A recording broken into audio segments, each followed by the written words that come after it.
আসসালামু আলাইকুম নার্গিস কুজিনে আজকে আমি আপনাদের খুবই মজার একটা নাস্তার রেসিপি শেয়ার করব। তার জন্য প্রথমে একটি বাটির মধ্যে আমি নিয়ে নিয়েছি ডিম, সাথে অল্প 1 চিমটি করে লবণ আর 3 টেবিল চামচের মতো চিনি দিয়ে খুব একসাথে খুব ভালোভাবে মিশিয়ে নিচ্ছি চিনিটা আর ডিমের সাথে মিশিয়ে যাওয়া পর্যন্ত। তারপর এখানে আমি 6 টেবিল চামচের মতো ময়দা দিয়ে দিচ্ছি। আপনার চাইলে এখানে আটাও ব্যবহার করতে পারেন, তো আটা ময়দা মিশিয়ে ব্যবহার করতে পারেন।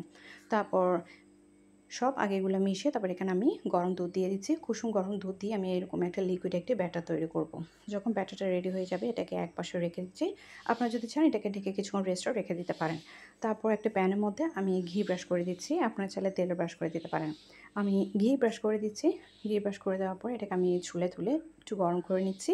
যখন গরম হয়ে যাবে ব্যাটারের মিশ্রণ থেকে আমি 1 চামচ, গোল চামচে 1 চামচ পরিমাণ ব্যাটার দিয়ে আমি প্যানের চারপাশে ছড়িয়ে দিচ্ছি এবং চুলা আঁচটা আমি লোতে রেখেছি। লোতে রেখে আমি অপেক্ষা করব যখন এটা উপরে একটু শুকিয়ে আসবে এবং চারপাশটা একটু আলগা হয়ে আসবে। মাঝ বরাবর আমি কিছুটা গুঁড়া দুধ পাউডার দিয়ে দিচ্ছি।